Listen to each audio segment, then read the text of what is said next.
늦가을의 오후였지만 복도를 가로지르는 바람은 소독약 냄새가 섞인 싸늘함을 품고 있었다. 나는 아직 외부에 공개되지 않은 전 병원 의료 시스템 최적화 보고서를 넘겨보느라 고개를 숙이고 있었다. 바로 그때 손목에 극심한 뜨거움이 느껴졌다.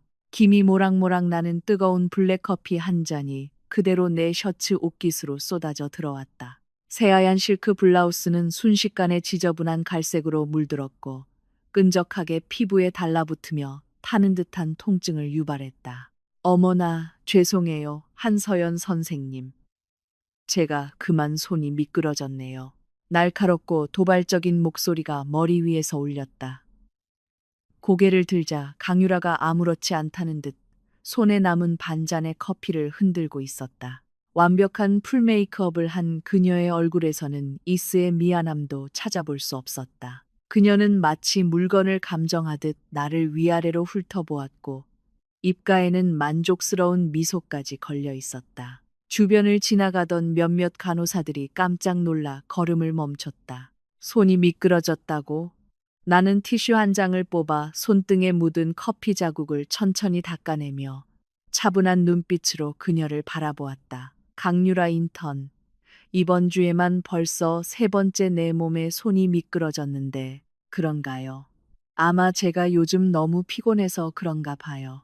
그녀는 막 새로 한 웨이브 머리를 쓸어 넘기며 손목에 찬눈에 띄는 까르띠에 시계를 일부러 드러내 보였다. 그것은 이진우가 그저께 밤 회의에 간다고 거짓말하고 몰래 사준 선물이었다. 어젯밤에도 이진우 원장님이랑 새벽 3시까지 증례 연구하느라 제 체력이 좀 방전됐거든요. 주변에서 미세한 수군거림이 터져 나왔다. 최근 보름 동안 이진우가 이 인턴을 얼마나 총애하는지는 병원 내에서 모르는 사람이 없었다. 동기 인턴들은 모두 힘든 로테이션을 돌고 있었지만 오직 그녀만이 곧장 원장 직속 행정실로 발령받았고 그의 차 조수석을 드나들었다. 이진우. 나는 그 이름을 되뇌며 황당함을 느꼈다. 이진우는 내 신분을 알고 있다. 그가 지방 소도시의 가난한 학생에서 오늘날 명성대학병원 원장 자리에 오를 수 있었던 것은 전적으로 우리 한성과 가 의료계와 재계에서 가진 막강한 영향력 덕분이었다. 그는 내가 손가락 하나만 까딱하면 그가 십수년간 쌓아 올린 엘리트 이미지가 가루처럼 부서질 수 있다는 것을 누구보다 잘 알고 있었다. 그런데도 그는 이 어리석은 여자가 내 얼굴에 먹칠하는 것을 방관했다. 그는 시험하고 있는 것이다. 명문가 출신인 아내가 이런 저급한 도발 앞에서 과연 가문의 체면을 위해 인내를 선택할 것인지를. 한 선생님, 그런 눈으로 쳐다보지 마세요. 선생님 같은 고지식한 분은 아무도 안 읽는 논문 몇 편 쓰는 거 말고 뭘 할 줄 아세요. 내가 아무 말 안 차 강유라는 더욱 기고만장해졌다. 그녀는 내 귓가에 다가와 목소리를 낮추며 악의적이고 더이한 어조로 속삭였다. 솔직히 말해줄까요? 원장님은 선생님의 그 잘난 척하는 모습에 진절머리가 난대요. 저와 함께 있을 때야 비로소 자신이 남자답게 느껴진다고 하셨어요. 내 남편이 원장인데 이 명성대학병원에서 어디나 한번 건드려 보시지? 나는 웃었다. 정말로 소리내어 웃었다. 이진우, 당신이 고른 이 대리인은 야심만 클 뿐만 아니라 머리가 정말 나쁘구나. 나는 그녀의 면전에서 주머니 속 휴대폰을 꺼내 통화 목록을 열었다. 뭐 하는 거예요? 경찰에 신고라도 하게요. 웃기지 마세요. 강유라는 경멸스럽다는 듯 눈을 흘겼다. 전화가 연결되는 순간 나는 스피커폰 버튼을 눌렀다. 서연아, 이 시간에 웬일이야? 전화기 너머로 들려오는 이진우의 목소리는 위선적인 다정함으로 가득 차 있었다. 내 사무실로 좀 와요. 나는 강유라의 얼굴이 점점 굳어지는 것을 보며 차분하게 말했다. 당신 그 새로운 사모님도 데리고 방금 그분이 쏟은 커피 솜씨가 아주 훌륭해서 말이야. 원장님께서 직접 오셔서 이런 위세는 어떻게 받아쳐야 하는지 가르쳐 주셔야겠어. 전화기 저편은 순간 죽음과 같은 정적이 흘렀다. 이진우의 거친 숨소리와 무언가 떨어져 깨지는 소리까지 들리는 듯했다. 한서연, 당신 무슨 헛소리를 하는 거야? 이진우의 목소리가 미세하게 떨렸다. 못 알아듣겠어? 나는 칼날 같은 시선으로 강유라를 응시하며 냉소했다. 그럼 더 분명하게 말해주지. 강유라 씨가 자기가 여기 원장 부인이래. 이진우, 우리 한성가가 언제 당신에게 한씨 성을 쓰라고 허락했지? 감히 이씨 성을 단 당신이 밖에서 사모님 칭호를 내리고 다닐 줄이야. 강유라의 얼굴은 붉어졌다가 하얗게 다시 파랗게 변했다. 그녀는 내 휴대폰을 뚫어져라 쳐다보며 우스꽝스러운 조각상처럼 그 자리에 얼어붙었다. 복도 끝 엘리베이터 문이 띵 소리를 내며 열리고 이진우가 거의 뛰다시피 달려왔다. 그가 입은 비싼 맞춤 정장은 작년에 내가 청담동 최고급 테일러샵에 데려가 맞춰준 것이었다. 하지만 지금은 그의 이마에 맺힌 식은 땀 때문에 더욱 초라해 보였다. 서연아, 내 말 좀 들어봐. 분명 오해가 있을 거야. 이진우는 제대로 서지도 못한 채 다급하게 말을 쏟아냈다. 그는 정신을 차리지 못하고 있는 강유라를 부축할 생각도 하지 않고 무의식적으로 내 가슴팍에 엉망인 커피 자국부터 살폈다. 나는 그의 눈빛에서 스쳐 지나가는 일말의 혐오감을 포착했다. 그는 내가 항상 이렇게 냉정한 것을 굴욕을 당하고도 흔들리지 않는 신상션처럼 자신을 짓누르는 것을 혐오했다. 원장님, 이제야 오셨어요. 강유라는 구명줄이라도 잡은 듯 굳어있던 얼굴을 순식간에 억울한 새색시 모드로 바꿨다. 그녀는 맹렬하게 달려들어 이진우의 소매를 붙잡고 울먹이는 목소리로 말했다. 제가 정말 실수로 물을 조금 쏟았는데 한 선생님이 계속 저를 몰아붙이고 사람들 앞에서 망신을 줬어요. 제가 원장님의 그런 관계라고 하면서요. 저 같은 여자는 명예가 전부인데 이제 다 망했어요. 원래 조용했던 간호사들의 표정이 기묘하게 변했다. 강유라의 연기는 너무나 서툴렀지만 그녀는 나를 얕봤고 이진우의 담력을 과대평가했다. 이진우의 몸은 돌처럼 굳어졌다. 그는 강유라를 돌아보았다. 그 눈빛에는 예전의 애틋함 대신 미천이 드러난 자의 창피함과 분노가 가득했다. 진우 씨, 저 여자가 자기가 원장 부인이래요. 나는 흰가운 주머니에 양손을 꽂은 채 감정이 느껴지지 않는 담담한 어조로 말했다. 묻고 싶은데 저 여자가 부인이라면 나는 누구죠? 당신이 본원에서 파견된 동안 고용한 가사도우미인가요? 아니면 한성가에서 이 원장에게 붙여준 디딤돌인가요? 서연아, 유라 걔는 어려서 뭘 모르고 철없이 말한 거야. 이진우는 억지 미소를 지으며 내 팔을 잡으려 했다. 나는 몸을 틀어 피했다. 눈빛은 비수와 같았다. 이진우의 손이 허공에서 민망하게 멈췄다. 그는 자존심과 생존 사이에서 마지막 갈등을 하는 듯 이를 악물었다. 이 원장, 언제까지 저 여자를 감쌀 건가요? 나는 한 걸음씩 다가갔다. 목소리는 크지 않았지만 그 자리에 있는 모든 사람이 똑똑히 들을 수 있었다. 당신은 내가 누군지, 그리고 내가 이 명성병원으로 돌아온 이유가 무엇인지 잘 알 텐데요. 당신 부하 직원 단속을 제대로 못한다면 내가 본원 규율대로 대신 처리하는 수밖에 없어요. 이진우의 얼굴이 순식간에 새하얗게 질렸다. 그는 본원 규율이라는 네 글자의 무게를, 그리고 내 손에 쥐어진 감사권이 그의 수년간의 노력을 물거품으로 만들 수 있다는 것을 너무나 잘 알았다. 그러나 바로 그때 강유라는 아직도 상황 파악을 못한 채 소리쳤다. 한서연, 뭐가 그렇게 잘났어요? 경력 좀 오래된 거 가지고 유세 떠는 거잖아요. 진우 씨, 나한테 그랬잖아요. 저 여자 곧 후방 지원과로 발령 낼 거라고. 당장 해고해버려요. 공기가 얼어붙었다. 이진우는 괜 돌아서더니 손을 휘둘러 강유라의 뺨을 세차게 내리쳤다. 짝 하는 날카로운 소리가 복도에 울려 퍼졌다. 강유라는 고개가 돌아갈 정도로 얻어맞았고 반쪽 뺨이 순식간에 붉게 부어올랐다. 그녀는 뺨을 감싸쥔 채 믿을 수 없다는 눈으로 이진우를 쳐다봤다. 나를 때렸어? 입 닥쳐. 누가 감히 한 선생님께 그런 식으로 말하라고 했어. 이진우는 목에 핏대를 세우며 고함쳤다. 이 따귀는 나를 위한 것이 아니라 자신을 지옥으로 끌고 들어갈 강유라의 입을 막기 위한 것이었다. 그는 고개를 돌려 거의 애원하는 듯한 비굴한 태도로 나를 바라봤다. 서연아, 내가 처리할게. 쟤 오늘 당장 사직서 쓰게 할게. 마음에 담아두지 마. 집에 가서 내가 천천히 설명할게. 응? 나는 그의 이 비굴한 모습을 보며 속이 메스꺼워졌다. 설명은 필요 없어요. 이진우, 나는 당신에게 체면을 차릴 기회를 줬지만 당신이 스스로 그것을 쓰레기통에 처박았어요. 나는 바닥에 주저앉은 강유라를 차갑게 훑어본 후 식은땀으로 범벅이 된 남편을 바라봤다. 사직서는 쓸 필요 없어요. 강유라 씨가 그렇게 신분을 따지는 걸 좋아하니 우리도 신분에 맞춰서 처리하죠. 나는 휴대폰을 꺼내 이진우의 면전에서 문자 메시지 한 통을 보냈다.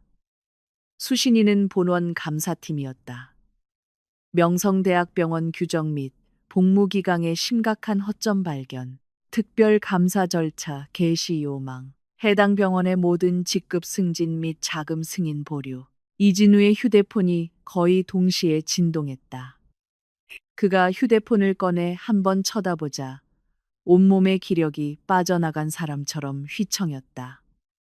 식은땀이 관자놀이를 타고 흘러내렸다. 그는 나의 일처리 방식을 너무나 잘 알았다. 이것은 단순한 경고가 아니었다. 그의 사회적 생명줄을 끊어버리는 것이었다.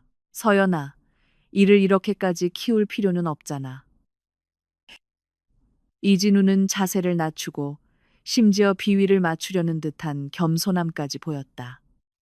유라, 걔가 정말 철없이 굴었어. 내가 이미 혼냈잖아. 우린 부부잖아. 당신이 병원 자금을 끊어버리면 나한테 무슨 이득이 있겠어. 부부? 나는 이 단어를 되뇌며 비웃었다. 이진우, 당신은 한쪽으로는 한성가에서 제공하는 자원으로 원장 자리를 누리고 다른 한쪽으로는 어린 인턴이 내 구역에서 기고만장하게 구는 걸 방관했어. 당신이 말하는 부부라는 게 내가 당신 내연녀에게 놀이터를 제공해줘야 한다는 뜻이었나? 그제야 강유라는 분위기가 심상치 않다는 것을 깨달았다. 그녀는 부어오른 뺨을 감싼 채 이진우 뒤에 숨어 작게 중얼거렸다. 진우 씨, 저 여자 대체 누구예요? 그냥 전문의 아니에요. 왜 저 여자를 무서워해요? 너 입 좀 다물어. 이진우가 돌아보며 노성을 질렀다. 그의 눈에는 더 이상 감출 수 없는 혐오감이 가득했다. 이제 그가 강유라를 보는 눈빛은 언제 터질지 모르는 폭탄을 보는 듯했다. 남자는 원래 그런 존재다. 관계가 자신의 앞길을 위협하지 않을 때는 재미지만 목숨을 위협하는 순간에는 피하고 싶은 재앙이 될 뿐이다. 나는 그들의 개싸움에 개의치 않고 사무실로 향했다. 이진우가 따라오려 했지만 나는 차가운 문으로 그를 막아섰다. 오후 내내 병원의 소문은 그 따귀 한 대로 멈추지 않았다. 오히려 더 기이한 버전으로 퍼져나갔다. 들었어? 한서연 선생님이 사실 이 원장님 전철에 지금 원장님이 재결합하고 싶어 하는데 새 애인인 강유라가 와서 난리를 친 거래. 무슨 전처야. 내가 듣기로는 한 선생님이 원장님을 짝사랑하다가 안 되니까 일부러 트집 잡은 거래. 이 원장님이 한 선생님 체면 지켜주려고 강유라를 때린 거고. 이런 말들이 내 귀에 들려올 때 나는 컴퓨터 앞에서 다음 분기 학술 지표를 검토하고 있었다. 강유라도 한가하지는 않은 모양이었다. 그녀는 이진우의 말대로 사직서를 쓰기는커녕 더 눈에 띄는 슬립 드레스로 갈아입고 원장실 주변을 어슬렁거렸다. 심지어 내가 회진을 돌 때 일부러 사람들을 데리고 와 내 길을 막았다. 한 선생님, 원장님이 그러시는데요. 그 문자 메시지는 여론을 잠재우기 위해 선생님과 짜고 친년극일 뿐이래요. 강유라는 더 짙은 컨실러로 뺨에 손자국을 가렸지만 눈빛에는 히스테릭한 광기가 서려 있었다. 그리고 다음 주 서울에서 열리는 학술 세미나 참석자 명단 제 이름으로 바뀌었다고 전해달래요. 나는 펜을 놓고 고개를 들어 그녀를 보았다. 이진우에게는 확실히 그런 권한이 있었다. 그 세미나는 명예일 뿐만 아니라 상위 직급으로 승진하기 위한 중요한 발판이었다. 그는 내게 복수하고 있는 것이다. 점심때 내가 자신에게 망신을 준 것에 대한 복수로 이 병원에서는 자신이 생사여탈권을 쥔 왕이며 나는 이름뿐인 명문가 아가씨에 불과하다는 것을 이런 방식으로 알리려는 것이었다. 그가 직접 당신에게 말했나? 내가 물었다. 물론이죠. 어젯밤에도 그랬어요. 당신처럼 고지식한 여자는 유통기한 지난 통조림 같아서 냄새만 맡아도 역겹다고요. 강유라는 의기양양하게 웃었다. 한서연, 배경 좋으면 뭐해요? 남자 마음도 못 잡는데. 당신은 결국 패배자야. 나는 탐욕으로 가득 찬 그녀의 얼굴을 보며 조용히 노트북을 덮었다. 이진우는 내 참석 자격을 박탈하면 내가 고개를 숙일 것이라 생각했겠지만 그는 잊고 있었다. 그 세미나의 주최자가 바로 내 친오빠라는 사실을. 그 자리가 그렇게 탐난다면 가져가요. 나는 자리에서 일어났다. 표정은 담담했다. 다만 그때 가서 다시 돌아오게 해달라고 울며불며 애원하지나 말았으면 좋겠네요. 강유라는 도장이 찍힌 참석자 명단 서류를 내 앞에서 승리의 깃발처럼 흔들었다. 그녀 뒤에는 상황에 따라 태도를 바꾸는 데 능한 간호사 몇몇이 원장님이 새 애인을 정말 아끼시나 바라며 수근거리고 있었다. 나는 그 서류를 보며 마음속에 아무런 동요도 느끼지 않았다. 이진우의 이수는 매우 위험하면서도 극도로 비굴했다. 그는 나의 직업적 자원을 박탈함으로써 원장으로서의 통제감을 찾으려 했다. 하지만 현실은 곧 그의 뺨을 세차게 후려쳤다. 오후 3시, 응급실에서 갑자기 날카로운 사이렌이 울렸다. 교통사고로 인한 간 파열 중환자가 수술실로 실려 들어왔다. 원래는 내가 집도해야 할 수술이었다. 그런데 강유라가 수술복을 입고 버젓이 수술실 입구를 막아섰다. 한 선생님, 원장님 지시입니다. 이 수술은 세미나 전 예행 연습으로 제가 부원장님과 함께 집도하기로 했습니다. 선생님은 쉬세요. 그녀는 고개를 쳐들고 네가 어쩔 건데라는 표정으로 나를 쳐다봤다. 부원장은 성격이 유약해 이진우에게 꼼짝 못하는 사람이었고 스커 옆에서 어쩔 줄 몰라 하며 말을 잇지 못했다. 인턴 주제에 봉합술조차 제대로 못하면서 이런 고난도 수술에 들어가겠다고 나는 부원장을 차갑게 쏘아보았다. 목소리는 얼음장 같았다. 그게 이 원장님 뜻이라서요. 젊은이들에게 기회를 줘야 한다고. 부원장은 고개를 숙인 채 내 눈을 마주치지 못했다. 나는 더 이상 논쟁하지 않고 옆에 있는 관찰실로 물러섰다. 이진우가 자기 내연녀에게 금치를 해주기 위해 환자의 목숨을 이용하려 한다면 나는 그 금을 그녀가 감당할 수 있는지 똑똑히 지켜볼 생각이었다. 수술이 시작된 지 30분 만에 강유라가 지혈 과정에서 저지른 초보적인 실수로 환자의 혈압이 급격히 떨어졌다. 지혈해, 빨리 지혈해. 부원장의 목소리가 떨렸다. 모니터 화면에 수치가 미친 듯이 요동쳤고 경고음이 관찰실 전체에 울려 퍼졌다. 강유라는 완전히 패닉에 빠졌다. 피 묻은 수술기구를 쥔 채 그 자리에 얼어붙어 비명을 지르는 것 외에는 아무것도 하지 못했다. 저는 일부러 그런 게 아니에요. 피가 너무 많이 나요. 강유라는 울먹이며 무의식적으로 뒷걸음질 쳤다. 멍청한 것, 비켜. 부원장은 식은땀을 뻘뻘 흘리며 소리쳤다. 그때 수술실 문이 거칠게 열렸다.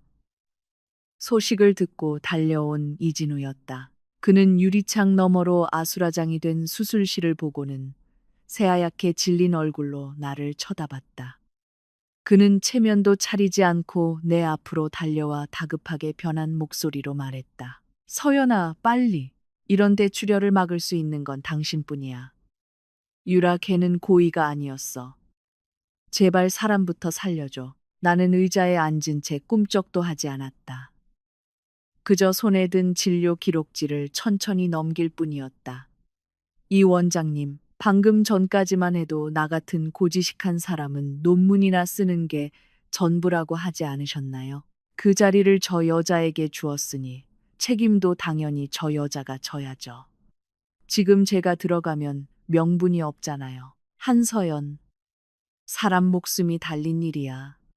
꼭 이럴 때 따져야겠어?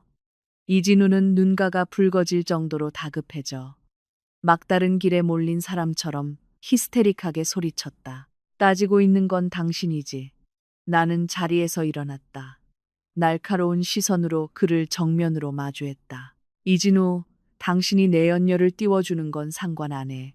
하지만 환자 목숨을 담보로 삼다니 당신은 이 흰 가운을 입을 자격이 없어. 그는 순간 다리가 풀려 휘청이더니 복도에 있던 수십 명의 의료진 앞에서 털썩 무릎을 꿇었다. 내가 잘못했어. 서연아. 정말 잘못했어. 이 수술만 살려주면 뭐든지 다 할게. 나는 냉소를 지으며 수술실 문을 밀치고 들어갔다. 모두가 경악하는 시선 속에서 피 묻은 메스를 넘겨받았다. 수술실 안의 공기는 얼어붙을 듯 차가웠다. 오직 심전도 모니터의 날카로운 단조로운 경고음만이 미친 듯이 울리고 있었다. 메스를 넘겨받는 순간 나는 완전히 다른 사람처럼 변했다. 옆에서 무너져 있는 강유라는 쳐다보지도 않고 침착하게 지시를 내렸다. 실크 봉합사, 석션기. 즉시 수액 투여량 늘려요. 허둥대던 간호사들은 중심을 잡은 듯 신속하게 움직이기 시작했다. 나는 정확하게 출혈 지점을 찾아내 샘솟는 피 속에서 손상된 간동맥을 단번에 잡아냈다. 손끝으로 전해지는 맥박이 아직 생명이 멀어지지 않았음을 알려주었다. 지혈 클램프. 나는 차갑게 말하며 곁눈질로 강유라가 떨리는 손으로 도우려 하는 것을 보았다. 나가. 나는 고개도 들지 않은 채 세 글자를 뱉었다. 목소리는 작았지만 거스를 수 없는 위압감이 실려 있었다. 식은땀에 젖은 강유라의 얼굴이 순식간에 창백해졌다. 그녀는 도움을 청하듯 수술실 밖에 이진우를 바라보았다. 이진우는 유리창 너머로 내 동작을 뚫어져라 보고 있었다. 그의 눈빛에는 죽다 살아난 듯한 안도감과 함께 비굴함이 극에 달해 생긴 경외심이 서려 있었다. 그는 감히 강유라를 쳐다보지도 못하고 옆에 있던 보안요원에게 손짓하여 그녀를 끌어내라고 지시했다. 1시간 후 심전도 그래프가 안정되었다. 내가 수술실을 나오자 이진우가 즉시 다가왔다. 손에는 종이 한 장이 들려 있었다. 서연아, 수술 성공했지. 역시 당신이 최고야. 그는 비위를 맞추는 말투로 그 종이를 내 앞에 내밀었다. 이것 봐. 방금 내가 작성한 해고 통지서야. 강유라는 학술 부정과 규정 위반으로 해고 처리했어. 이제 화 풀어. 나는 피 묻은 수술 장갑을 벗으며 그 종이는 쳐다보지도 않았다. 이진우, 누굴 해고하는 건 당신의 행정 권한이지. 하지만 우리가 계산해야 할 건 따로 있어. 그의 얼굴에서 미소가 굳었다. 무슨 계산? 서연아, 집에 가서 얘기하자. 응, 당신이 제일 좋아하는 레스토랑 예약해 뒀어. 오늘 저녁엔 본원 법무팀과 약속이 있어. 나는 그의 말을 끊었다. 내 눈빛은 그를 절망에 빠뜨릴 만큼 맑고 차가웠다. 이 이혼 서류의 사인에 나는 흰 가운 주머니에서 이미 준비해 두었던 서류철을 꺼냈다. 거기에는 그가 최근 몇 년간 병원 공금을 횡령하여 강유라에게 명품을 사준 모든 내역과 내 학문적 배경을 이용해 자신의 행정적 이익을 챙긴 증거들이 명확하게 정리되어 있었다. 너 날 계속 조사하고 있었어. 이진우의 목소리가 떨렸다. 모욕당했다는 자존심이 다시 고개를 들었지만 내 뒤에 서 있는 본원 조사팀 요원들을 보자 그의 얼마 안 되는 배짱은 순식간에 연기처럼 사라졌다. 조사한 게 아니야. 너에 대한 내 마지막 인내심을 네가 갉아먹은 거지. 나는 그를 차갑게 바라봤다. 이진우, 네가 재능이 있어서 이 자리에 앉았다고 생각해? 한성가가 없었다면 넌 지금쯤 기껏해야 동네 의원에서 파스나 붙여주는 의사 나부랭이에 불과해. 내 연녀 앞에서 자존심을 세우고 싶었으면 진창에 가서 실컷 찾아보시지. 그때 복도 끝에서 강유라의 처절한 외침이 들려왔다. 이진우, 나한테 이럴 수 없어. 나랑 결혼한다고 했잖아. 저 한서연이라는 아줌마는 곧 쫓겨날 거라고 했잖아. 이진우의 얼굴은 극도로 굳어졌다.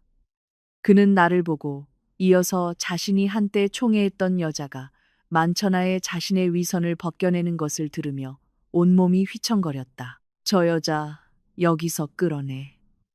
나는 그를 차분히 바라봤다. 이게 내가 너에게 주는 마지막 체면이야.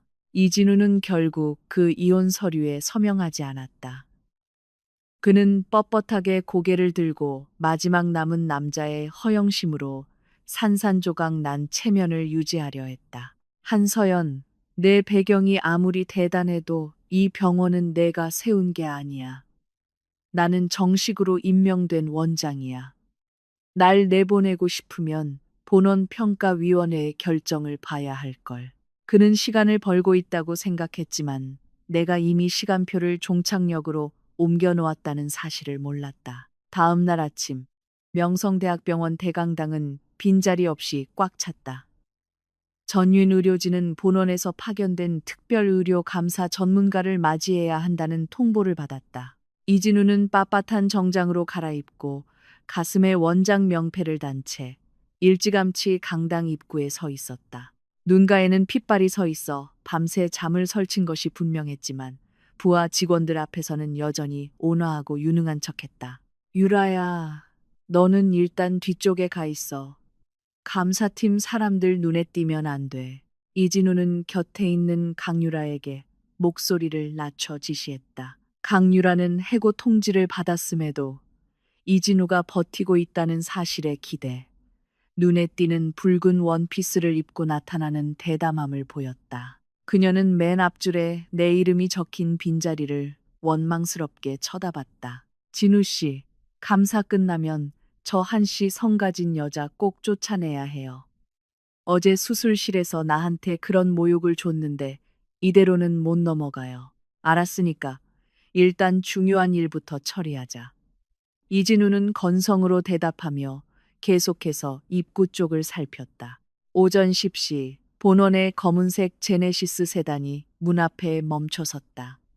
이진우는 종종 걸음으로 달려가 만면에 미소를 띤 채 차문을 열었다. 본원 임원분의 지도를 환영합니다. 저는 명성대학병원 원장 이진우입니다. 이미 준비를. 그의 말은 중간에 끊겼다. 조수석에서 내린 사람이 본원에서 가장 엄격하기로 소문난 인사처장이었기 때문이다. 그런데 그 처장은 빠른 걸음으로 뒷문으로 가더니 공손한 태도로 차문을 열어주었다. 나는 스틸레토 힐을 신고 재단이 깔끔한 짙은 회색 정장으로 갈아입은 채 차에서 내렸다. 햇빛이 내 가슴에 달린 순금 특별감사 휘장에 반사되어 눈부신 빛을 뿜었다. 한서연. 이진우는 마치 벼락이라도 맞은 듯 목소리가 잠겨버렸다. 이 원장님, 오랜만이네요. 나는 허공에 멈춘 그의 손을 지나치며 눈길 한 번 주지 않았다. 아니, 이젠 이 선생이라고 불러야겠군요. 지금의 당신에게는 그 호칭이 더 이상 어울리지 않으니까요. 나는 곧장 강당 중앙의 주빈석으로 향했다.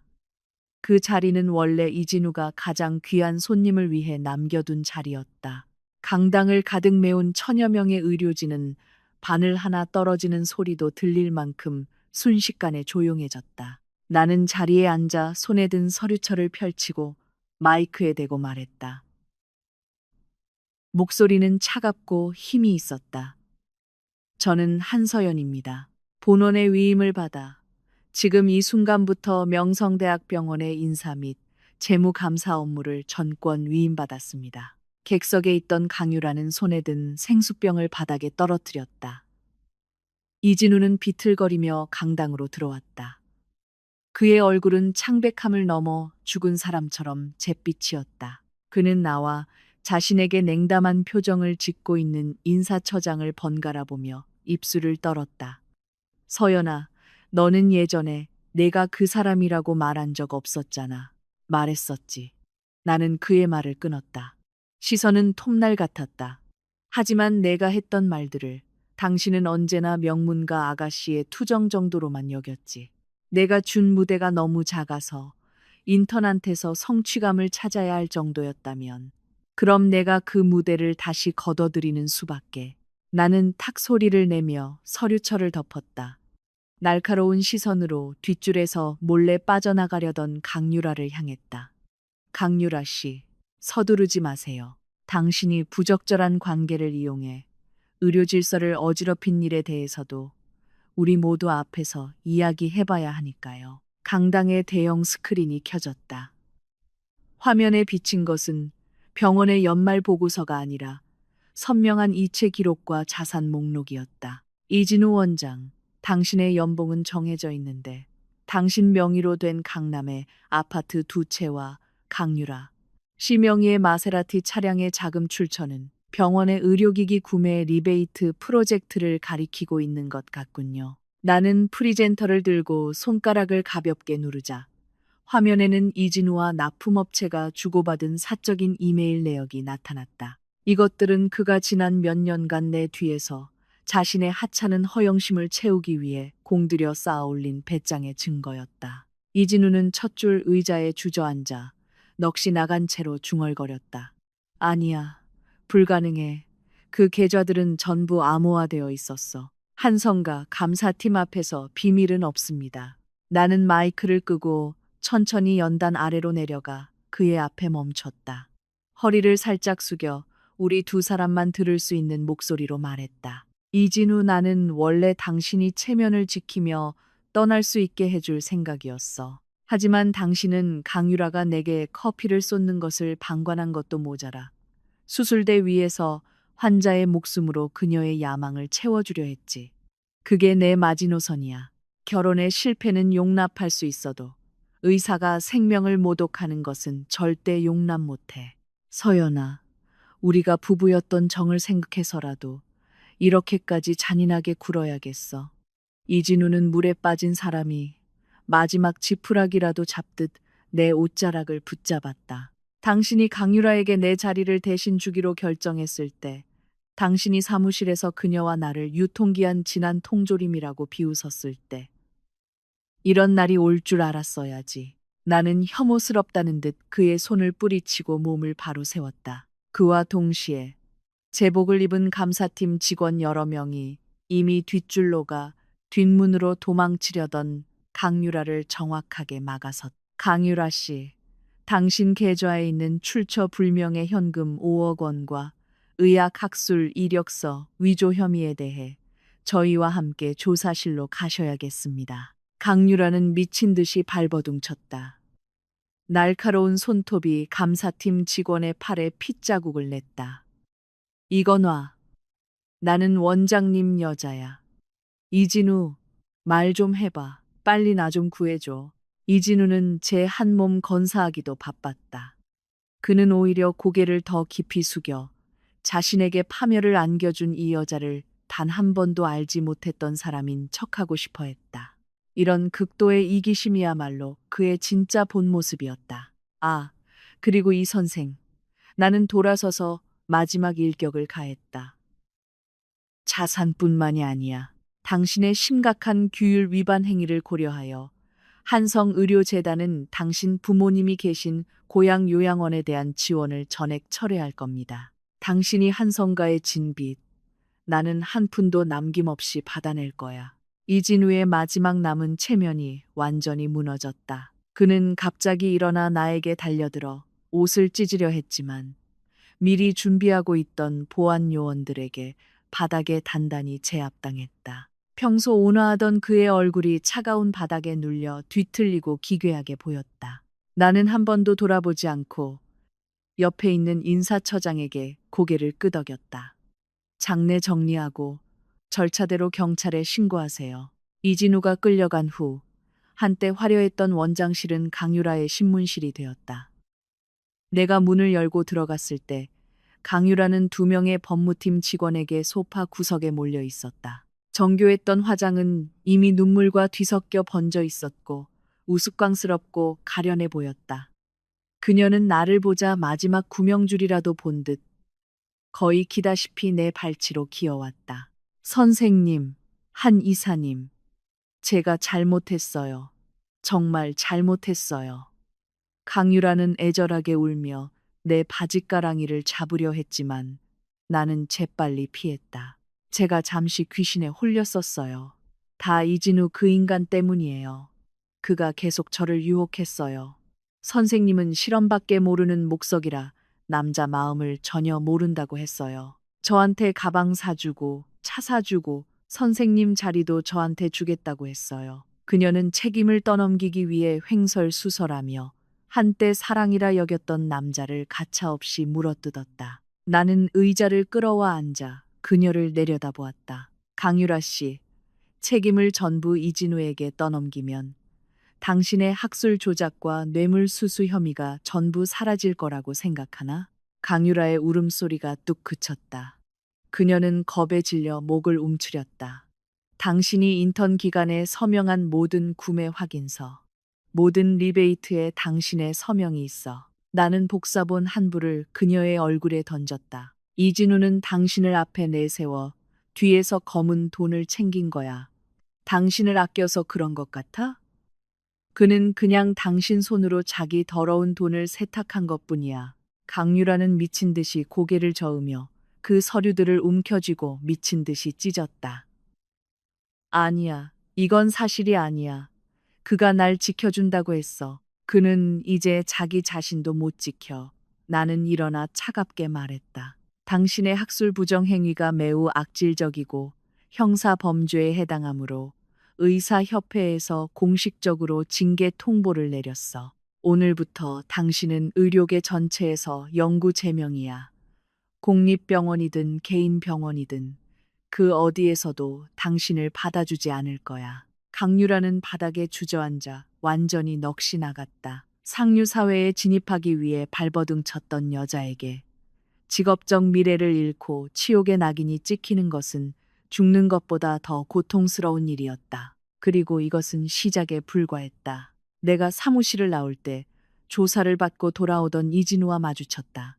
그는 복도 끝에서 바닥에 주저앉아 있는 강유라를 보았다. 그의 눈에는 일말의 동정심도 없이 짙은 증오심만이 가득했다. 이 천한 것, 내가 날 망쳤어. 이진우는 멀리서 그녀를 향해 고함쳤다. 그 소리를 들은 강유라는 미친 개처럼 달려들어 이진우의 멱살을 잡았다. 너야말로, 너 같은 늙은이가 내 인생을 망쳤어. 내 명예, 내 미래 다 물어내. 두 사람은 모두가 보는 앞에서 난투극을 벌였다. 이진우의 정장은 찢어졌고 강유라의 긴 머리카락은 한 움큼 뽑혔다. 한때 병원에서 온화한 원장과 청순한 신입의 가면을 썼던 두 사람은 지금 이 아수라장 속에서 가장 추악한 민낯을 드러내고 있었다. 나는 멀찍이 서서 이 희극을 차갑게 지켜보았다. 마음속에는 복수의 쾌감 대신 쓰레기를 치운 뒤에 허탈함만이 남았다. 이진우와 강유라는 병원 행정동 로비에서 볼성사납게 싸웠다. 몸싸움을 하던 중 이진우의 주머니에서 원래 강유라에게 주려던 다이아몬드 반지가 굴러나와 차가운 대리석 바닥에 날카로운 소리를 내며 굴렀다. 두 사람은 동시에 멈칫하더니 이내 더 격렬하게 반지를 차지하기 위해 싸웠다. 내 이름으로 결제한 돈으로 산 거잖아. 내놔. 강유라는 비명을 지르며 긴 손톱으로 이진우의 얼굴에 여러 개의 핏자국을 냈다. 꺼져. 이건 내 돈이야. 이진우는 그녀를 발로 걷어차며 더 이상 평소의 온화한 원장 행세는 찾아볼 수 없이 일그러진 얼굴로 소리쳤다. 나는 2층 난간에 서서 이 모든 것을 내려다보았다. 보안 요원들은 내 지시에 따라 즉시 제재하지 않고 병원 전체의 구경꾼들이 이 진정한 사랑이 이익 앞에서 어떻게 무너지는지 똑똑히 보게 했다. 30분 후 두 사람은 경찰에 연행되었다.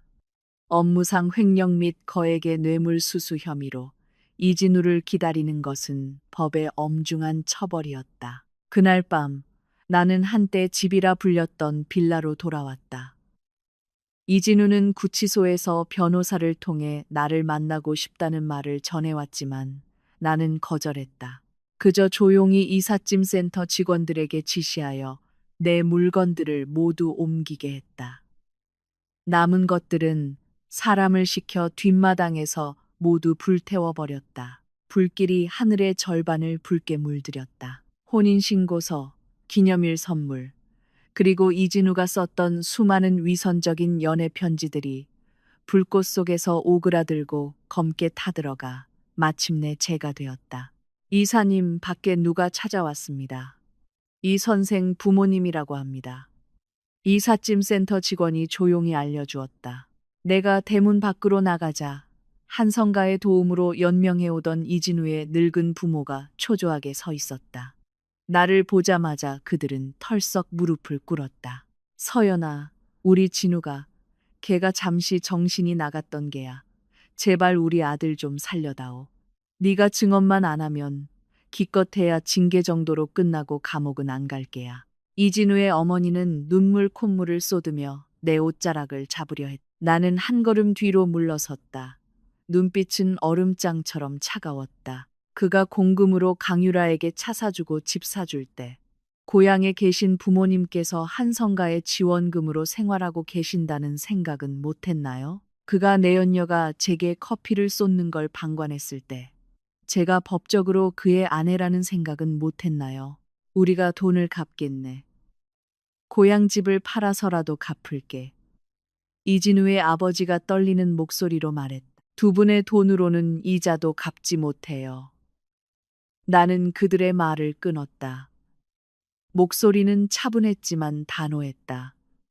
이진우가 가장 역겨웠던 건 불륜이 아니에요. 한성가가 차려준 밥상을 먹으면서 그 밥상을 엎으려 했다는 점이죠. 한성가의 밥이 너무 딱딱하다고 생각했다면 이제 감옥 밥이나 실컷 먹으라고 하세요. 거기는 밥이 아주 부드러울 테니까. 나는 차 문을 닫고 등 뒤에 처절한 애원을 차단했다. 이진우, 그는 자신의 신분을 이용해 출세하는 것을 똑똑하다고 여겼고 나를 모욕함으로써 비뚤어진 균형을 찾으려 했다. 그는 처음부터 끝까지 깨닫지 못했다. 내가 그를 구름 위로 올려줄 수 있다면 내 손으로 직접 그를 진흙탕에 처박을 수도 있다는 사실을. 차가 천천히 멀어졌다. 나는 백미러에 비친 점점 작아지는 빌라를 보며 마음속 마지막 응어리가 완전히 사라지는 것을 느꼈다. 3개월 후 서울 글로벌 의료혁신 포럼 시상식장.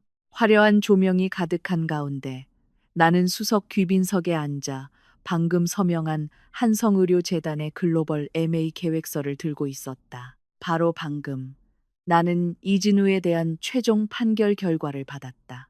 그는 업무상 횡령 및 뇌물수수죄로 징역 12년과 개인재산 전액 몰수형을 선고받았다. 강유라는 공범으로 학술 조작, 중대 의료사고 유발 및 자금 세탁 가담 혐의로 징역 3년과 모든 의료 관련 자격 박탈을 선고받았다. 듣자 하니 판결이 내려지던 날 이진우는 법정에서 미친 듯이 나를 만나게 해달라고 부르짖으며 그날 강유라가 커피를 쏟는 것을 방관한 것이 인생 최대의 후회라고 소리쳤다고 한다. 그리고 강유라는 수감되기 전 거액의 사채를 갚지 못해 채권자들에게 구치소 앞까지 쫓기는 신세가 되었다고 했다. 초췌한 모습은 예전에 그 거만했던 원장 부인의 모습은 온데간데 없었다. 이사님, 이제 무대로 올라가실 시간입니다.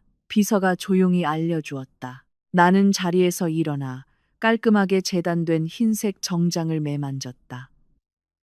그날의 흰 가운과 비슷한 색이었지만 마음가짐은 하늘과 땅 차이였다. 무대에 오르는 순간 우레와 같은 박수 소리가 터져나왔다. 수많은 스포트라이트가 내게 쏟아졌다. 이 빛은 한때 이진우에 의해 철저히 가려져 있었지만 이제는 나를 가장 빛나게 하는 배경이 되었다. 한서연 이사님, 올해 최연소 의료그룹 경영인으로서 젊은이들에게 해주고 싶은 말이 있으신가요? 사회자가 마이크를 건넸다. 나는 카메라를 보며 담담하지만 확고한 표정으로 말했다. 타인의 존엄을 짓밟아 자신을 높이려 하지 마세요. 그리고 강자에게 의지할 때 마치 자신이 그 힘을 가진 것처럼 착각하지 마세요. 인생도 직장 생활도 다시 시작할 기회는 없습니다. 객석의 기자들은 미친 듯이 셔터를 눌렀다. 이 짧은 몇 마디가 내가 산산조각난 결혼 생활을 통해 얻은 깨달음이라는 사실을 그들은 알지 못했다. 행사가 끝나고 강당을 나왔다.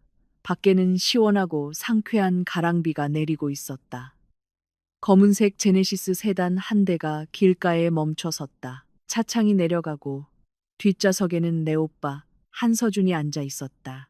그의 손에는 스위스행 비행기표 2장이 들려 있었다. 그 쓰레기들 처리하고 나니 기분은 좀 괜찮아. 진작에 아무 느낌도 없어졌어. 나는 차에 올라타 빠르게 스쳐 지나가는 창밖 풍경을 보았다. 이진우와 강유라는 이미 내 인생에서 도려낸 썩은 살점과도 같았다. 과정은 고통스러웠지만 잘라낸 후에야 비로소 진정한 새 삶을 맞이할 수 있었다. 휴대폰 화면이 켜졌다. 명성대학병원에서 보낸 신임 원장 취임 보고서와 전 병원 의료 시스템 업그레이드 성공 소식이었다. 나는 그저 옅은 미소를 지으며 한때 어둠으로 가득했던 연락처들을 완전히 차단하고 삭제했다. 이진우가 아직도 널 만나게 해달라고 신청한다더라. 한성가의 경쟁사에 대한 정보가 있다면서 가명을 원하나 봐. 오빠가 무심코 말했다. 만날 이유 없어. 나는 눈을 감았다. 목소리에는 아무런 동요가 없었다. 그는 더 이상 내 시나리오에 등장할 자격이 없어. 차가 터널로 들어섰다. 짧은 어둠이 지나고 나를 맞이한 것은 더욱 찬란한 도시의 불빛이었다. 나 한서연의 인생은 이제 막 진정한 하이라이트의 서막을 열었을 뿐이다.